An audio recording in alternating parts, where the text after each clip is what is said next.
करने वाले हैं हिस्ट्री 10th का चैप्टर नंबर 4। क्या नाम है? औद्योगिकरण या औद्योगिक क्रांति। अब औद्योगिक का मतलब क्या हुआ? मतलब इंडस्ट्री। इंडस्ट्री मतलब फैक्ट्री, और इसकी क्या आ गई? क्रांति, मतलब फैक्ट्रियों की बाढ़ आ जाना। और फैक्ट्री में क्या होती है? मशीन। मशीनों की बाढ़ आ जाना। क्या हो जाना? मशीनों की बाढ़ आ जाना। और मशीनों की बाढ़ से क्या मतलब है कि भैया एक मशीन किसी काम की थी, वो उसने कुछ किया, उस वजह से बहुत सारी और मशीनें लगी, है ना, और उसकी बाढ़ आ जाना। देखो बेटा, इस दुनिया में जो भी देश आज डेवलप है या डेवलप हो रहा है, अच्छा, उस देश के अंदर दो चीजें जरूर होंगी और उसकी वो ताकत होगी। पहली होगी उसकी खेती। क्या होगी? कृषि। वो स्ट्रांग होगा खेती में, ताकि उसको खाने के लिए किसी के ऊपर डिपेंड ना रहना पड़े, और वो इतना ले ले कि वो दूसरों को भी बेच सके। ठीक। दूसरा, वहां का औद्योगिकरण, मतलब इंडस्ट्री लेवल पे जो भी बेटा ट्रेंड चल रहा है। आज का ट्रेंड क्या चल रहा है? आज का ट्रेंड वो हैवी मशीनरी वाला नहीं है। आज का तो बेटा सॉफ्टवेयर वाला है। आज का तो क्या है? एआई वाला है, आर्टिफिशियल इंटेलिजेंस वाला है, मोबाइल वाला है, लैपटॉप कंप्यूटर वाला है, सॉफ्टवेयर वाला है। तो जो भी पैटर्न चलता हो, जब भी जो पैटर्न चलता हो, उस पैटर्न के हिसाब से जो बेटा उद्योग के अंदर चल रहा है, या तो वो विकसित है या वो विकसित होने के तरफ अच्छे तरीके से बढ़ रहा है। तो आप भारत को इसका एक एग्जांपल मान सकते हो। ठीक है, आए दिन आप भारत के एक अचीवमेंट सुनते हो। तो अच्छा, अगली चीज देखो बेटा, जब औद्योगिकरण की बात तो मैंने तुम्हें बता दी। एक चीज तो इस चैप्टर से पहले भी 10 बार इसका जिक्र हो चुका है, फिर इसका जिक्र कर रहा हूं कि औद्योगिकरण का बेटा जो स्टार्ट हुआ औद्योगिकरण, वो यूरोप में हुआ। मशीनों का युग जो आया वो कहाँ आया? यूरोप के अंदर ही आया। और बेटा आपने एकदम से देखा होगा कि इसी युग के अंदर कई सारे साइंटिस्टों का जन्म हुआ। न्यूटन आए। क्या है? न्यूटन आए, गुटेनबर्ग आए, बहुत सारे ऐसे साइंटिस्ट आए जिन्होंने कई तरह की नई नई मशीनों की खोज की। क्या? कई तरह की नई नई मशीनों की खोज की। और बेटा सब एक के बाद एक इन्वेंशन कर रहे थे। कई भाप इंजन बना। क्या? भाप इंजन बना, भाप से चलने वाले शिप बन गए। ठीक है, फिर बेटा क्या हुआ? कपड़े बनने वाली मशीनें बन गई, फिर बड़े स्तर पे कपड़ा बनने वाली मशीनें बन गई। तो ऐसी धीरे धीरे देखते देखते बेटा मशीनों ने क्रांति मचा दी।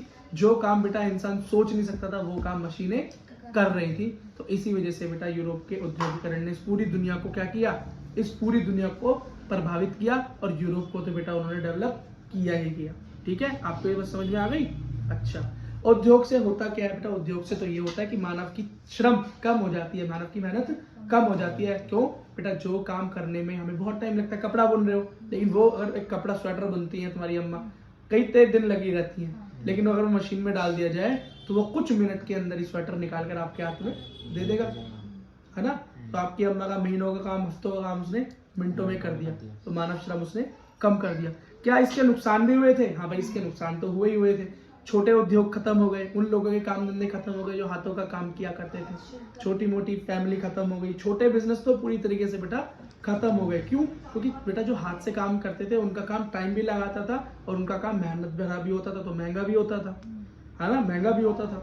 तो लोग क्यों खरीदेंगे जब सस्ता सामान साइड में मार्केट में पड़ा हुआ है? तो ये नुकसान भी बेटा हुए। तो ये नॉर्मल सी चीजें जो कभी कंपैरिजन में लिखनी पड़े तो लिख देना। और औद्योगिकरण के फायदे तो आप 10 गिनवा सकते हो, लेकिन बेटा नुकसान भी है। जैसे पर्यावरण को नुकसान होता है, प्रदूषण फैलता है। और आप एक बात याद रखना, यूरोप के अंदर जब औद्योगिकरण हुआ तो उनकी मशीनों ने ज्यादा सामान बनाया, डेवलपमेंट हुआ, पैसा हुआ, लालच बढ़ा, तो ही बेटा वो लोग क्या निकले? उपनिवेश की तरफ निकले, और उन्होंने नए नए देशों की खोज की ताकि कच्चा माल हासिल किया जा सके और ज्यादा से ज्यादा प्रोडक्ट बनाया जा सके। तो बेटा औद्योगिकरण ने कहीं ना कहीं डेवलपमेंट तो की, विकास तो किया, लेकिन औपनिवेशवाद को भी बढ़ावा दिया। ठीक है। अच्छा बेटा अगली चीज देखो, तो बेटा ब्रिटेन के अंदर चालू हुई, ग्रेट ब्रिटेन की मैंने आपको बात बताई थी, ब्रिटेन बना कैसे था। ठीक है, 1750 तक तो खेती ही करते थे वो भी लोग। क्या करते थे बेटा? मेन उनका काम क्या था? खेती ही था। उनकी इकोनॉमी किस पे डिपेंड करती थी? पूरी तरीके से बेटा खेती पे डिपेंड करती थी। लेकिन एकदम से वहां पर बेटा क्या हुआ? मशीनीकरण का युग आया। वहां के राजा और रानी बेटा क्या करते थे? मशीन बनाने वाले साइंटिस्टों को या कुछ नया आविष्कार करने वाले साइंटिस्टों को भारी उपहार देते थे। तो वहां के लोगों में नए इन्वेंशन करने की क्या थी? होड़ लगी हुई थी। क्या थी बेटा? होड़ लगी हुई थी। अच्छा एक चीज देखिए, जैसे कि 1769 में, क्या 1769 में क्या हुआ? रिचर्ड्स एकराइट नाम के साइंटिस्ट ने, रिचर्ड्स एकराइट नाम के आदमी ने सूत काटने की मशीन बना डाली, मतलब कपड़ा बुनने की मशीन बना डाली। एक मशीनी चरखा बना दिया, आप ये कह सकते हैं। तो चरखे में भी टाइम लगता था, वो भी एक तरह की मशीन है, लेकिन उसने कैसी मशीन बनाई, जो कि बेटा पानी की ऊर्जा से चल रही थी। पानी गिर रहा था, वो मोटर को चला रहा था, हाथ भी लगाने की जरूरत नहीं है, सिर्फ कंट्रोल करने की जरूरत थी, और बेटा वो धागे से कपड़ा बुन रहा था। तो कपड़ा बनाने में तेजी आ गई। अच्छा एक और देखो, 1785 के अंदर क्या हुआ, एडमंड नाम के आदमी ने, किसमें, एडमंड नाम के आदमी ने, या साइंटिस्ट कह लो, एडमंड कार्टराइट नाम उनका नाम था। उन्होंने क्या किया भाई, उन्होंने भाप से चलने वाला पावर लूम बना दिया। क्या बना दिया, पावर लूम। पावर लूम क्या है बेटा, बड़े बड़े थान बनाने की मशीन बना डाली उन्होंने। कपड़े की जगह उन्होंने बड़े बड़े थान बनाने की मशीन बना डाली, जो किस पर चलती थी, भाप की शक्ति पे। इससे पहले जल की शक्ति पे, वो किस पे चलती थी, भाप की शक्ति पे चलती थी। ठीक है बेटा, 18वीं शताब्दी से पहले, मतलब औद्योगिकरण से पहले भारत क्या था, भारत ही औद्योगिकरण का बहुत बड़ा केंद्र हुआ करता था। क्यों, भारत के अंदर बेटा एक से एक मशीन, एक से मतलब हाथ से चलने वाली और कारीगरी वाली और कपड़े और एक से एक आभूषण, हमारे यहाँ पर कलाकृतियां बनाई जाती थी। लेकिन बेटा जब मशीनीकरण का युग आया तो हमारे भारत की ये चीज़ों की डिमांड भी धीरे धीरे खत्म हो गई। नहीं तो जैसे आज हम विदेशी कपड़ों पे बहुत मरते हैं, तो पहले कभी विदेशी लोग भारत के बने हुए कपड़े पे बहुत और भारत की चीज़ों पे बने हुए चीज़ों पे बहुत मरते थे, या उसकी बहुत वैल्यू करते थे। ठीक है। अच्छा अब क्या हुआ, भारत पर बेटा औपनिवेश हुआ, मतलब ब्रिटिश लोगों ने क्या किया, भारत के व्यापार पे कंट्रोल कर लिया। क्या कर लिया बेटा, कंट्रोल कर लिया। अब उन्होंने बेटा भारत में क्या किया, बड़े बड़े कारखाने बनाने स्टार्ट कर दिए। क्या कर दिए, कारखाने बनाने, बड़े बड़े कारखाने बनाने बेटा उन्होंने स्टार्ट कर दिए, मतलब यहाँ बड़ी बड़ी फैक्ट्रीज लगाना स्टार्ट कर दी। क्यों लगा दी, ताकि भारत का डेवलपमेंट हो। नहीं बेटा इसलिए ताकि अब पहले क्या था, कच्चा माल यहाँ से ले जाओ, फिर ब्रिटेन पहुंचो, फिर वहां पर मशीन में लगाओ, फिर बनाओ, फिर दो। इससे क्या अच्छा था, जहां कच्चा माल मिल रहा है वही फैक्ट्री लगा लो, वही बनाओ और दुनिया में बेचो। ठीक है। और बेटा उन्होंने पूरी तरीके से इंडिया पे कंट्रोल इस हिसाब से किया कि भारत के अंदर रहने वाले लोग भी अगर कोई सामान बनाते थे तो वो सिर्फ एक ही मार्केट में बेच सकते थे, जो मार्केट थी द ग्रेट ब्रिटेन, अंग्रेज। तो बेटा वो अपने मनमाने दाम हमें देते थे, कम दें चाहे ज्यादा दें, और बेटा सिर्फ जीने लायक मजदूरी देते थे और उल्टा सीधा बेटा काम करवाते थे, है ना। हमारे ही काम, हमारे लोग, हमारा ही सब कुछ, और हमें बेटा पैसा नहीं मिलता था। ठीक है। अब क्या हुआ, 1814, याद रखना 1814 के अंदर अंग्रेजों ने बेटा यहाँ पर क्या किया, कोयले का उद्योग स्टार्ट किया। किसका, कोयले का उद्योग चालू किया। मतलब पश्चिम बंगाल और झारखंड के अंदर क्या खुदाई की और बेटा वहां से कोयला निकाला और उस कोयले को बेटा अपने हिसाब से यूज करने लगे। क्यों, पहले बेटा इंजन के अंदर क्या डलता था, भाप इंजन में कोयला डलता था, तो कोयले से चलने वाली शक्ति वाले मशीनें थी, तो उसके लिए बेटा कोयला बहुत जरूरी था और उन्होंने वो इंग्लैंड में ही भेजा। ठीक है। अगला देखो 1850 से 1860 के बीच में बगीचा उद्योग भी उन्होंने भारत में चला दिया। मतलब बगीचे में उगने वाली चीज जैसे क्या है, चाय कॉफी है, चाय कॉफी, रबड़ हो गया, पटसन हो गया। और बेटा याद रखना बहुत मजदूरी लोगों से कराई जाती थी, यहाँ पे बहुत काम लिया जाता था, तनख्वाह के नाम पे उनको बहुत कम पैसे दिए जाते थे जीने लायक। और इनमें उगने वाला सामान चाय कॉफी रबड़ ये सब कहाँ बिक सकते थे, सिर्फ और सिर्फ अंग्रेज को ही आप बेच सकते थे। बेटा इनका इस हद तक कंट्रोल था। अगला देखो 1916। अब बेटा डेट देखते रहो, जो मैं बोल रहा हूँ डेटों को सुनते रहो, ये है बेटा इंपॉर्टेंट, और जो मैं बोलूँ उसको रिपीट करो।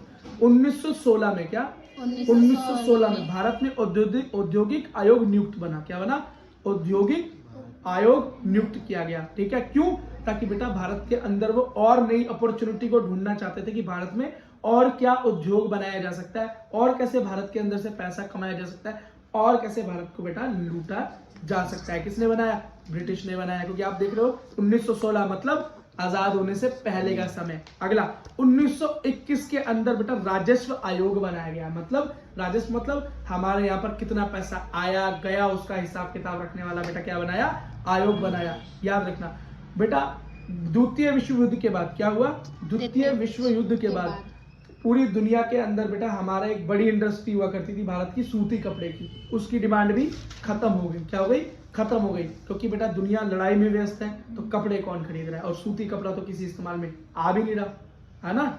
अब कोई उन पे लोगों पे कफन डालने में नहीं जा रहा था।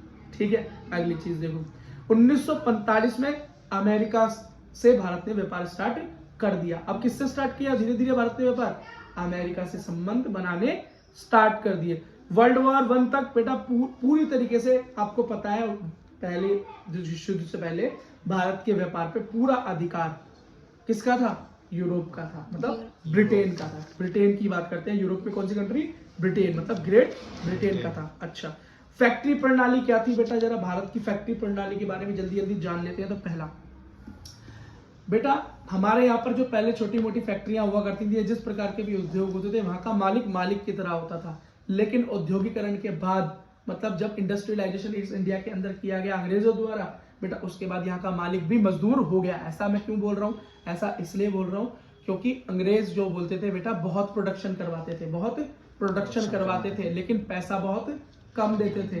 ठीक है, तो बेटा पैसा मिल नहीं रहा, काम करना पड़ रहा है बहुत, तो बेटा वहां का मालिक भी मजदूर की तरह काम करता था वहां पर, और ये आपको समझ में गया। अगला, वहां पर काम करने वाले लोगों की जिंदगी के स्टैंडर्ड क्या थे? बहुत लो थे। उनका जीवन बेटा बहुत ही दयनीय था।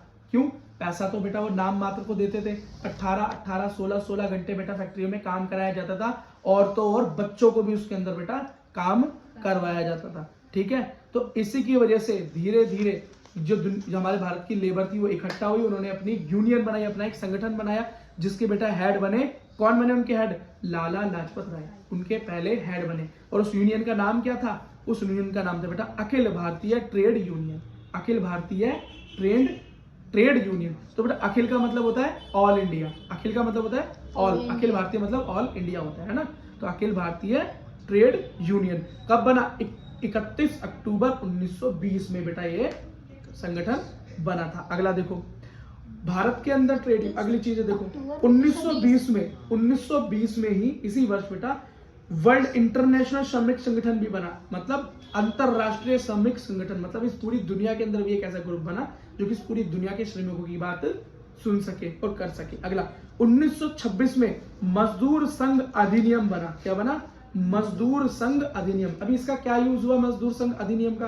बेटा ये जो भी संगठन इस पूरे भारत में बने हुए थे वो ठीक है या नहीं, उनको मान्यता देता था। और बेटा अगली चीज याद रखना कि भारत का विभाजन हुआ और यहाँ पर क्या बढ़ी? बहुत बेरोजगारी बढ़ गई। तो बेटा सन 1948 में भारत की सरकार ने एक कानून पास किया, वो क्या थी? न्यूनतम मजदूरी। और ये बहुत इंपॉर्टेंट है। क्यों न्यूनतम मजदूरी? मतलब कि फिक्स किया गया कि लेबर को इतने रुपए तो कम से कम दिन के मिलने ही चाहिए। अगर वो 12 घंटे काम कर रहा है या 8 घंटे काम कर रहा है तो फिक्स कर दिया कि इतने घंटे काम करने वाले लेबर के इतने पैसे तो होने ही चाहिए, इससे कम नहीं होना चाहिए। ठीक है, और 1952 के अंदर इंडियन गवर्नमेंट ने राष्ट्रीय श्रम आयोग बनाया। ठीक, अच्छा, अब एक और चीज बेटा ध्यान रखो कि ये तो सारी चीजें बेटा हम पढ़ चुके हैं, इंपॉर्टेंट जो इसके अंदर चीजें थी। तो कुछ छोटी मोटी चीजें आ सकती हैं, जैसे कि जमशेद टाटा, कौन? टाटा स्टील के संस्थापक रतन टाटा जी के कौन हो गए? वो दादाजी। उन्होंने बेटा टाटा स्टील कहाँ बनाया? जमशेदपुर। कहाँ है? जमशेदपुर का है, झारखंड में, है ना। वहां पर बेटा टाटा स्टील या टाटा आयरन की स्थापना कब की? 1907 में की। इस बात को याद रखना, कब की? 1907 में की। बॉम्बे के अंदर सबसे पहली सूत की फैक्ट्री कब लगी बेटा? सूती कपड़े की, वो कब लगी? 1851 के अंदर लगी। ठीक है बेटा, और बस इसी के साथ आपका ये चैप्टर खत्म होता है।